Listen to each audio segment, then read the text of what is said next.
नाज़रीन आदाब, इस्तकबाल है, मैं हूं आपके साथ अबू हुरैरा। सुप्रीम कोर्ट ने लखीमपुर खीरी केस पर समाअत करते हुए एक बार फिर उत्तर प्रदेश हुकूमत पर नाराजगी जाहिर की है। अदालत ने कहा कि वो इसकी अब तक की जांच से मुतमईन नहीं है और अदालत चार्जशीट दाखिल होने तक हाईकोर्ट के रिटायर्ड जज की निगरानी में अपनी जांच करवाना चाहती है। अदालत ने हुकूमत की एसआईटी जांच पर भी तनकीद की। कोर्ट ने कहा कि पहली नजर में ऐसा लगता है कि अहम मुलजिमीन को बचाने की कोशिश की जा रही है। अदालत उज़्मा ने समाअत के दौरान कई सवालात किए और कहा कि उत्तर प्रदेश हुकूमत की जांच तवक्को के मुताबिक नहीं है। इस मामले में हुकूमत की तरफ से दायर की गई रिपोर्ट में गवाहों के बयान दर्ज करने की मालूमात के अलावा कुछ भी नया नहीं है। बेंच ने पूछा कि कलीदी मुलजिम आशीष के अलावा दीगर मुलजिमीन के मोबाइल फोन क्यों जब्त नहीं किए गए। उन्होंने दीगर मुलजिमान के मोबाइल फोन जब्त न करने पर भी शदीद नाराजगी जाहिर की है। सवाल यह उठता है कि लखीमपुर सानिया के मुतासरीन को आखिर इंसाफ कब मिलेगा या इंसाफ आखिर कैसे मिलेगा। बहुत देरी होती जा रही है। जो खुले दिन में हुआ हो, सबके सामने हुआ हो, सैकड़ों की तादाद में जो सानिया और जो वाकया हुआ हो, उसमें अगर इंसाफ में इतनी देरी हो रही और उसके अगर मुलजिमीन नहीं पकड़े जा रहे, मुजरिमीन नहीं पकड़े जा रहे हैं, तो ऐसे में इंसाफ कैसे होगा। इसी को हम समझने की कोशिश करेंगे। बार बार अदालत भी नाराजगी जाहिर कर रही है, हुकूमत की नीयत पर भी सवाल उठता है। बहुत खास मेहमान मेरे साथ जुड़े हुए हैं। बहुत जल्दी अपने मेहमानों का आपसे तारुफ करा देता हूं। मेरे साथ शाश्वत आनंद जी हैं जो कि एडवोकेट हैं, सुप्रीम कोर्ट के कानूनी पहलू में आपसे समझने की कोशिश करेंगे। अनुज सिंह किसान लीडर हैं, भारतीय किसान यूनियन से हमारे साथ जुड़े हुए हैं। अमरनाथ अग्रवाल जी स्पोक्स पर्सन है कांग्रेस की और हरिहर रघुवंशी जी स्पोक्स पर्सन है बीजेपी के। सभी मेहमानों का बहुत इस्तकबाल है न्यूज 18 उर्दू में। मैं सबसे पहले रघुवंशी जी आपसे शुरुआत करना चाहूंगा। रघुवंशी जी, लखीमपुर खीरी मामले पर कई बार कोर्ट में समाअत हो चुकी है, सुनवाई हो चुकी है और इस बार भी हमने देखा है, कई बार की तरह ही इस बार भी देखा है कि फिर सुप्रीम कोर्ट ने योगी हुकूमत को फटकार लगाई है।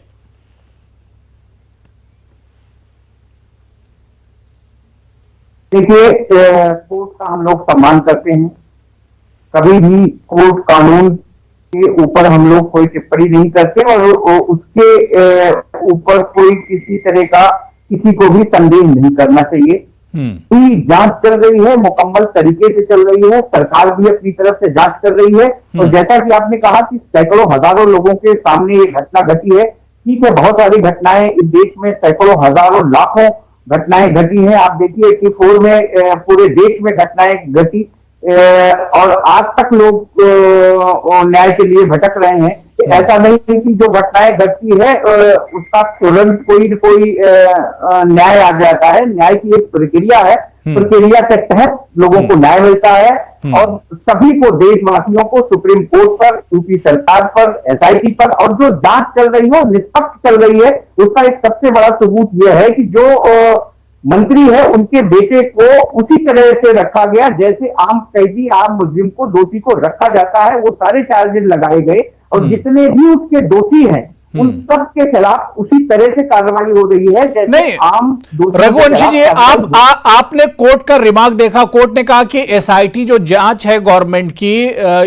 योगी गवर्नमेंट की, उसका रवैया ढीला ढाला है। ये अल्फाज है सुप्रीम कोर्ट के उस बेंच के जो सुनवाई कर रही है।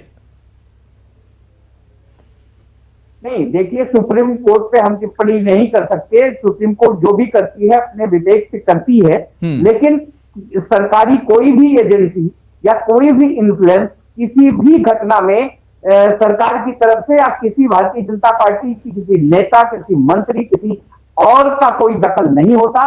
जांच प्रक्रिया सबके लिए एक जैसी होती है, वो चाहे किसी मंत्री के बेटे के खिलाफ हो, चाहे आम दोषी के खिलाफ हो। दोषी दोषी होता है जब तक वो दोषी नहीं पाया जाए तब तक, और जब तक जांच चल रही है। जो प्रक्रिया है देश में उसी के तहत जांच योगी सरकार कर रही है और ये देश को नहीं भूलना चाहिए कि योगी सरकार ने किसी को भी नहीं छोड़ा है। आज तक जितनी भी घटनाएं हुई है, चलिए ठीक है। मैं अमरनाथ अग्रवाल जी हुई है, अमरनाथ अग्रवाल जी, क्या आपको लग रहा है बार बार सुप्रीम कोर्ट फटकार लगा रही है यूपी सरकार को लखीमपुर वाकये को लेकर? क्या आपको लग रहा है कि इस तरह से इंसाफ मिल पाएगा? कोर्ट ने खुद कहा कि ऐसा लगता है कि जो कसूरवार है उन्हें बचाने की कोशिश की जा रही है। तो कोर्ट को भी लग रहा है कि इंसाफ नहीं मिलेगा। आपको मेरी आवाज आ रही है? जी जी जी। कोर्ट को भी लग रहा है इंसाफ नहीं मिलेगा। आप देखिए कितनी बड़ी टिप्पणी है क्या कि जो पत्रकार कश्यप जी की हत्या हुई, पहले यह भ्रम फैला कि वो उनकी हत्या किसानों द्वारा या उनकी हत्या भीड़ द्वारा प्रतिक्रिया में की गई, लेकिन बाद में इन्हीं के जांच अधिकारियों ने पाया कि उनकी भी हत्या गाड़ी से कुचल के हुई है, मंत्री के पुत्र की गाड़ी से कुचल के हुई है। कोर्ट ने विशेषकर यह बात कही है कि इस तरह के जो भ्रम फैल रहे हैं, इसी को बचाने के लिए हम निष्पक्ष जांच के लिए दूसरे सूबे के हाई कोर्ट के रिटायर्ड जज से जांच कराएंगे। इसीलिए कोर्ट ने ये बात कही है बिल्कुल कि आप किसी को बचाना चाह रहे हैं, वो बात इसी से सिद्ध हो रही है। आप बताइए, एक हत्या हो रही है गाड़ी से कुचल कर, और इतने दिनों तक हमारे जांच अधिकारी कहते रहते हैं कि वो भीड़ द्वारा की गई है। मतलब क्या मजाक हो रहा है। इसीलिए कोर्ट ने इतनी सख्त टिप्पणी की है कि अपराधी को बचाने के लिए पुलिस द्वारा सबूत जुटाए जा रहे हैं, जांच दल द्वारा सबूत जुटाए जा रहे हैं। और इस सरकार की नृशंसता, इसके क्रूरता की आप हद है कि आपने देखा हरियाणा में एसडीएम कहता है किसानों के सिर फोड़ दो और उसको हटाया नहीं जाता। ये सरकार द्वारा प्रायोजित है। सरकार कैसे कार्रवाई करे? सरकार ने अभी तक केंद्रीय मंत्री मिश्रा जी को हटाया ही नहीं है, और कोर्ट इसीलिए बच रहा है कि सीबीआई जांच से। क्यों? कि मालूम है कि जब वो मंत्री जी वही उसी विभाग के मंत्री भी हैं, क्या जांच हो? कोर्ट की टिप्पणियां जो आ रही हैं वो शर्मनाक है, और किसी भी सभ्य समाज में इस तरह की बातें अगर हो रही हैं, ऐसे एक तरह से अपराध है। जो कोर्ट की टिप्पणियां हैं, अपराध हो रहा है और हम अपराध होने दे रहे हैं। नहीं बिल्कुल, इस पर हम कानूनी पहलू भी हम समझेंगे। शाश्वत जी भी हमारे साथ जुड़े हुए, लेकिन उससे पहले मैं अनुज सिंह जी आपके पास आना चाहूंगा। अनुज जी, 8 लोग इसमें मारे गए थे, 8 लोग बल्कि कहा जाए कि शहीद हुए थे, जिसमें 4 किसान थे और 4 आम लोग थे। लेकिन सब कुछ दिन के उजाले में होता है। ये पूरा जो वाकया है, इसे हादसा कहें या वाकया कहें, अब ये तो कोर्ट में पूरा मामला है, वहां पर एक तरह से दूध का दूध और पानी का पानी होगा। लेकिन क्या आपको नहीं लग रहा है कि इंसाफ मिलने में देरी हो रही है? देखिए, मैं आपको स्पष्ट कर देना चाहता हूं कि पहले दिन से जो हमारी डिमांड थी, उस डिमांड को जब तक सरकार पूरा नहीं करती है, तब तक इसमें न्याय मिलेगा, इस चीज की उम्मीद 0% के बराबर है। जब तक केंद्रीय गृह राज्य मंत्री अजय टेनी का इस्तीफा नहीं होता है, 120B के मुलजिम है, जब तक उनकी गिरफ्तारी नहीं होती है, तब तक उत्तर प्रदेश पुलिस की इतनी हैसियत, इतनी हिम्मत नहीं है कि वो उनके लड़के से या उनसे सही तरीके से पूछताछ कर सके, या उनके सहयोगियों से जो इसमें आरोपी हैं, जो इसमें फरार हैं, या जो 30-40 लोग साथ में गए थे किसानों को पीछे से कुचलने के लिए, उनको पकड़ के पुलिस सही से इंट्रोगेट कर सके। सबसे प्रथम दृष्टिया जो हमारी डिमांड है कि इस मंत्री को बर्खास्त करे, और जो भी जांच अधिकारी हो वो जब इनसे पूछताछ करे तो बीच में एक पर्दा डाल करके, पर्दे के पीछे जो अधिकारी उसकी नेम प्लेट हटा के उसकी पहचान छुपा करके जब पूछताछ होगी और सही तरीके से पूछताछ होगी, तब जाके इसमें न्याय मिलने की उम्मीद है। जैसे माननीय सुप्रीम कोर्ट ने कहा जी कि केवल 5,000 की भीड़ में से 20 गवाह इनको मिले हैं, उसके बाद तब ये गवाहों को ढूंढ रहे हैं। अजय मिश्रा टेनी का लड़का 4 मोबाइल फोन रखता है, उसको सिर्फ एक दिखा रहे हैं, उनके साथ वालों के पास एक भी मोबाइल फोन नहीं दिखा रहे हैं। ये जांच नहीं हो रहा है, ये मजाक हो रहा है। बल्कि तो मैं तो माननीय सुप्रीम कोर्ट से ये भी अपील करूंगा, आग्रह करूंगा कि जो ये रिटायर्ड जज की निगरानी में डेली मॉनिटरिंग में जांच कराना चाहते हैं, उनको भी जेट पास की सुरक्षा दिया जाए, उसके बाद ही वो डेली मॉनिटरिंग कर पाएंगे। अदरवाइज आपने देखा है कि जो ये लीडर इस समय देश के हैं, जस्टिस लोया का केस आपको याद होगा, तो तमाम चीजें हैं जिनको ये इंटेंशनली काम को करके उसको दुर्घटना दिखा देते हैं, उसको नेचुरल डेथ दिखा देते हैं, तमाम तरीके की चीजें हैं।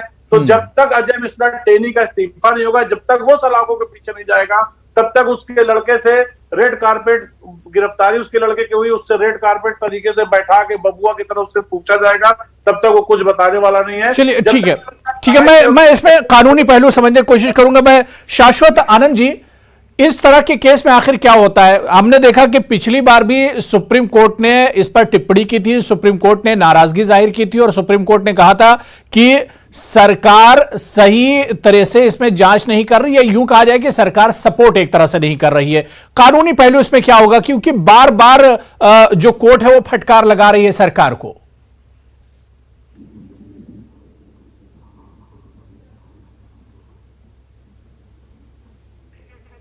शाश्वत जी सुन पा रहे मुझे? आपकी आवाज थोड़ी कम आ रही है मेरे पास। जी जी शाश्वत जी, मेरा सवाल यह था कि इस तरह के मामले में जहां पर बहुत ही सेंसिटिव मामला है और गवर्नमेंट से जुड़ा हुआ भी मामला है, क्योंकि गवर्नमेंट के मंत्री भी उसमें इस मामले से जुड़े हुए हैं, तो ऐसे में सुप्रीम कोर्ट की तरफ से बार बार जो फटकार लगाई जा रही है और कहा जा रहा है कि सरकार सही तरीके से जांच नहीं कर रही है, सपोर्ट नहीं कर रही है। देखिए, आपकी आवाज तो मेरे पास बहुत कम आ रही है, पर हमें जो हल्का कुछ सुनाई दिया हम उस पे जवाब दे देते हैं जी। देखिए, इसमें 2 FIR लिखाई गई हैं। एक तो पहली FIR जो है वो ये है कि गाड़ी से जो कुचले गए उन लोगों के लिए है। दूसरी FIR वो है कि जो मॉब, उसके बाद में जो हिंसा हुई, मॉब लिंचिंग हुई, उसके ऊपर है FIR। अब सुप्रीम कोर्ट ने मेन चिंता इस बात की जाहिर की कि ये दोनों FIR की इन्वेस्टिगेशन अलग अलग क्यों नहीं की जा रही है, बल्कि साथ में क्लबिंग क्यों कर दी गई है।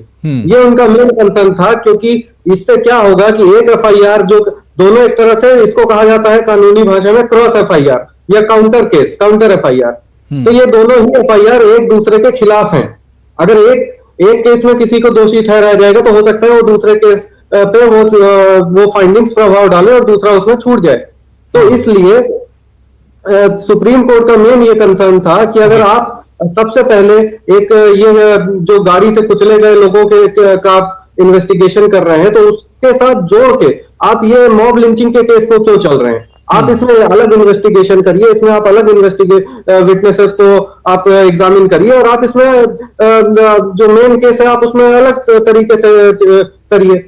इन्हीं बातों को ध्यान में रख के सुप्रीम कोर्ट ने कहा कि ये SIT के रोल से सेटिस्फाइड नहीं नजर आ रहे हैं, क्योंकि SIT फेल कर रहा है कहीं ना कहीं दोनों ही इन्वेस्टिगेशंस को, दोनों ही FIRs को अलग अलग रखने में। और क्योंकि वो फेल कर रहा है अपने इस तरह के रोल में, इसलिए उन्होंने ये जाहिर किया अपनी इच्छा की वो किसी एक रिटायर्ड हाईकोर्ट के जज को किसी दूसरे स्टेट के इसमें अपॉइंट करेंगे, ताकि जो कि एक सुपरवाइजरी रोल प्ले कर सके इसमें और ये देख सके कि इन्वेस्टिगेशन जो भी है वो फेयर एंड फ्री मैनर में हो सके।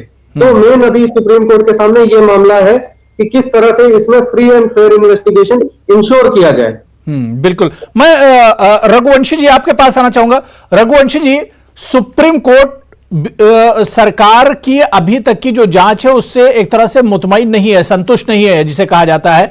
और जो बात यहां पर अभी किसान लीडर ने कही है, जो बात यहां पर अमरनाथ अग्रवाल जी ने कही कि जब मंत्री जी का बेटा फंसा हुआ है और वो खुद अभी अगर ओहदे पर है, तो ऐसे में फिर जांच कैसे होगी?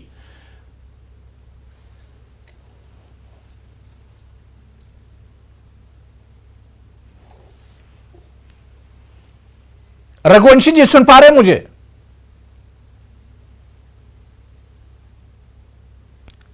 ठीक है, मेरी आवाज शायद हरिहर रघुवंशी जी तक मेरी आवाज नहीं जा पा रही। सुन पा रहे हैं मुझे रघुवंशी जी? ठीक है, मैं अमरनाथ अग्रवाल जी कुछ आप कहना चाह रहे हैं, जल्दी से बात पूरी कर लीजिए। इन्होंने जो मोबाइल जब्त किए जी जी और बाकी मोबाइल जब्त नहीं किए, आप सीधी सी बात यह कि सिर्फ कॉल डिटेल से नहीं, अरे मोबाइल में व्हाट्सएप और बहुत सारे तरीके हैं। अभी आपने बंबई के केस में देखा कि व्हाट्सएप चैट पे आप सारा मुकदमा बना रहे हैं। तो क्या यहाँ के व्हाट्सएप चैट जरूरी नहीं है? वो मोबाइल जब्त नहीं किए जाते? कोर्ट बार बार पूछ रहा है क्या 8 ही मोबाइल मिल रहे हैं आपको इतने लोगों की भीड़ में? ये बिल्कुल बचाने का काम हो रहा है। जैसे अभी वकील साहब ने भी कहा कि 219 और 220 दो FIR हैं, वो एक दूसरे के गवाह ओवरलैप कर रहे हैं, एक ही गवाह दोनों FIR में काम कर रहे हैं। तो क्या हो क्या रहा है? सबसे पहले हमारी मांग है कि अजय मिश्रा जी से इस्तीफा लिया जाए, निष्पक्ष जांच कराई जाए। ये सरकार के माथे पे बहुत बड़ा कलंक है और इसको जनता देख रही है, इसका हिसाब लेगी। जिस तरीके से सारी संवैधानिक संस्थाओं की हत्या ये सरकार कर रही है, चाहे कोई संस्था हो, ये सामने है, सीबीआई का मिसयूज हो रहा है, कोर्ट एक तरीके ठीक है रघुवंशी जी, मेरी आवाज आ रही है आप तक? रघुवंशी जी मुझे सुन पा रहे हैं आप? ठीक है, शायद मेरी आवाज रघुवंशी जी तक नहीं जा पा रही, लेकिन सवाल यह है कि सरकार के अभी तक की जो कार्रवाई है इस पूरे मामले को लेकर, और सरकार जिस तरह से एसआईटी की जांच करा रही थी, उस एसआईटी की जांच से भी सुप्रीम कोर्ट मुतमईन नहीं है। बेंच ने साफ तौर से कहा है कि ढीला ढाला रवैया अभी तक का सरकार का रहा है, और कोर्ट ने तो यहां तक कहा है कि पहली नजर में तो ऐसा लगता है कि जो लोग कसूरवार हैं उन्हें सरकार बचाने की कोशिश कर रही है। मैं अनुज सिंह जी आपके पास आना चाहूंगा। अनुज जी, आपको क्या लगता है किस तरह से जो मुतासिरीन है उन्हें इंसाफ आखिर मिलेगा कैसे? आप लोगों ने एक लंबी लड़ाई लड़ी है, किसान यूनियन ने एक लंबी लड़ाई लड़ी है, प्रोटेस्ट एहतजाज सब कुछ किया है, लेकिन अभी भी लग रहा है कि सरकार का जो रवैया है उससे इंसाफ मिलने में देरी हो रही है। बिल्कुल, देखिए जो आरोपी है जिसके ऊपर इस मामले में 120B का मुकदमा है, पहले भी 302 के मुकदमे हैं, वो गृह राज्य मंत्री है, और इस देश के गृह मंत्री मंच से कहते हैं कि यूपी में अब बाहुबली और अपराधी दूरबीन लेके देखने से नहीं दिखाई देते, और उनके बगल में ही अजय मिश्रा टेनी, इतना बड़ा अपराधी जो गृह राज्य मंत्री है, वो खड़ा हुआ है और मंच से झूठ बोल रहे हैं, क्योंकि स्पष्ट संदेश देना चाहते हैं। उन्होंने राज्य सरकार को, राज्य सरकार के अधीन जो जांच संस्थाएं हैं, जो अधिकारी हैं, जो जांच कर रहे हैं, उनको पहले से आदेश आ चुके हैं कि इसमें अजय मिश्रा टेनी के लड़के को और जो भी लोग फंसे उनको बचाना है। इसीलिए पुलिस ने जानबूझ के क्रॉस एफआईआर की और दोनों एफआईआर को मर्ज करके एक साथ जांच कर रही है कि जब किसान फंसेंगे, जब उसमें निर्दोष लोगों को फंसाया जाएगा, तो जो असली आरोपी हैं उनको आसानी से बचाया जा सकता है। ये साफ साफ सरकार की मंशा दिख रही है पहले ही दिन से। इसीलिए सरकार कान में तेल डाल के बैठी हुई है। 1 महीने से लगातार अग्रवाल जी आ रहा हूं आपके पास जी। आंदोलन से लेकर के, रेल रोको आंदोलन से लेकर के, डीएम के घेराव से लेकर के चक्का जाम तक सब कुछ करके देश के किसान संगठनों ने देख लिया, लेकिन इतनी विभत्स घटना का आज तक कोई सही से जांच नहीं है। बहुत दुर्भाग्यपूर्ण है कि देश के उच्चतम न्यायालय को, देश के सुप्रीम कोर्ट को इसमें हस्तक्षेप करना पड़ रहा है। तो किसानों को ठीक है नहीं, रघुवंशी जी अगर हमारे साथ जुड़ गए तो उनसे हम जवाब लेना चाहेंगे। रघुवंशी जी, सर मेरी आवाज आ रही है आप तक?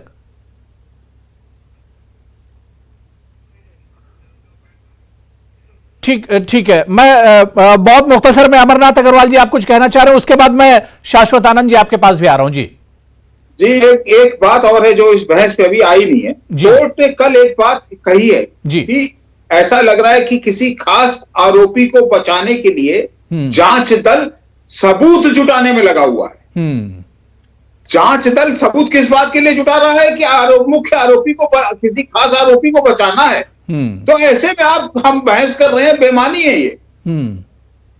आप कोर्ट की टिप्पणी आप देखिए ना कितनी बड़ी है कि किसी खास आरोपी को बचाने के लिए जांच दल सबूत जुटाने का काम कर रहा है।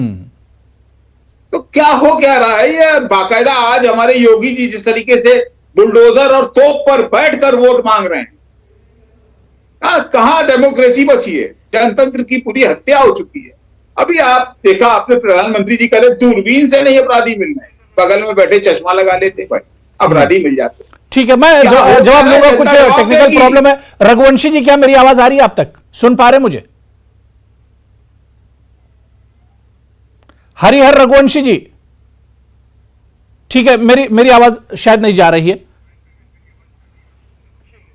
ठीक है, मैं शाश्वत आनंद आपके पास आना चाहूंगा। शाश्वत आनंद जी, अगर इस पूरे मामले को कानूनी पहलू से देखा जाए तो अब आगे इसमें क्या प्रोसेस होगा? बार बार सुप्रीम कोर्ट की तरफ से फटकार लगाई जाती है और सुप्रीम कोर्ट यहां तक कह रहा है कि सरकार जो कसूरवार हैं उन्हें बचाने की एक तरह से कोशिश कर रही है। तो आगे इसमें क्या कुछ लाइन होगी सुप्रीम कोर्ट की? कानूनी पहलू आगे क्या कुछ होगा?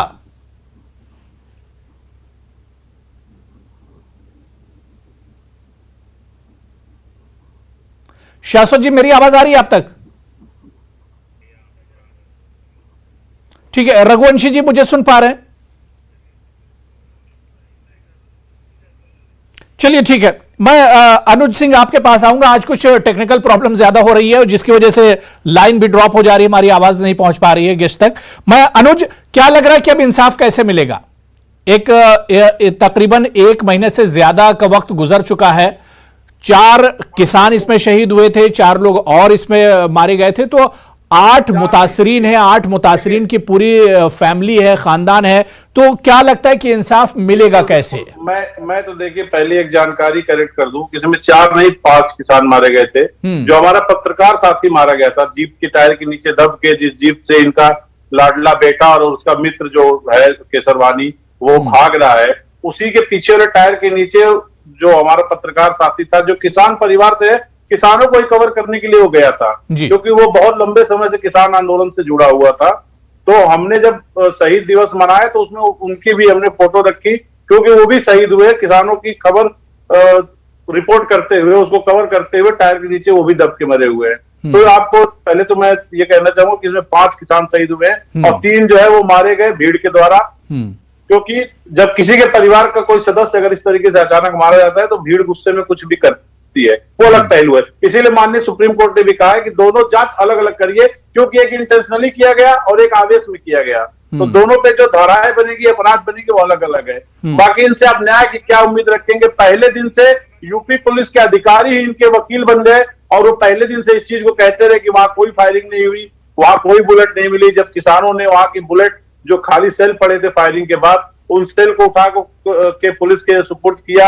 अब एफएसएल की रिपोर्ट आ गई है, बैलिस्टिक जांच की रिपोर्ट आ गई है, उसमें सिद्ध हुआ है कि जो आशीष मिश्रा था उसकी पिस्टल से और जो इनका खास सहयोगी था उसकी राइफल से ही वो गोलियां फायर की गई है, जो सेल था, और जिनकी बैलिस्टिक जांच की गई इनके असलहों की, उसमें वो पाया गया। तो इसका मतलब है कि इनका पुत्र वहां पे था और इनके सहयोगी वहां पे थे, वो पूरी तरीके से दोषी हैं। तो जब अधिकारी अमरनाथ अग्रवाल जी, इस तरह के मामले में सरकार का जो किरदार होता है वो बहुत अहम हो जाता है।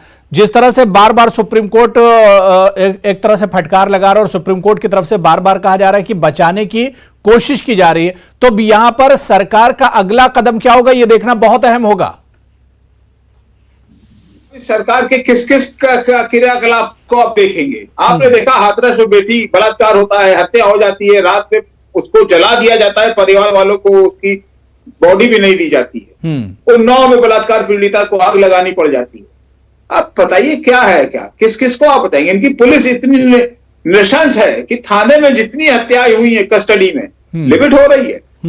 ये पुलिस से अपराध करा रहे हैं, ये डर का माहौल क्रिएट कर रहे हैं। राजनीतिक दल अगर किसी बात के विरोध के लिए निकलते हैं बिल्कुल, तो लेकिन अभी भी अदालत है तो पूरी उम्मीद की जा सकती है, अभी भी अदालत है, और अदालत जिस तरह से बार बार फटकार लगा रही है सरकार को, तो ऐसे में एक उम्मीद अभी भी बाकी है कि अभी भी इंसाफ के दरवाजे बंद नहीं हुए हैं। अब देखना यह बहुत अहम होगा कि अदालत की इस फटकार का सरकार पर क्या कुछ असर पड़ता है। अगली जब सुनवाई होगी और आगे जब इस तरह की समाअत होगी तो उसमें सरकार का रवैया क्या कुछ होता है, यह देखना बहुत अहम हो जाएगा। और हम यही उम्मीद करते हैं कि जो मुतासरीन है उन्हें जल्द से जल्द इंसाफ मिलेगा। बहुत बहुत शुक्रिया अमरनाथ अग्रवाल जी मेरे साथ जुड़ने के लिए। अनुज सिंह आपका भी बहुत बहुत शुक्रिया, और शाश्वत आनंद मेरे साथ जुड़े हुए थे, रघुवंशी जी भी मेरे साथ जुड़े हुए थे। सभी का बहुत बहुत शुक्रिया डिबेट में जुड़ने के लिए।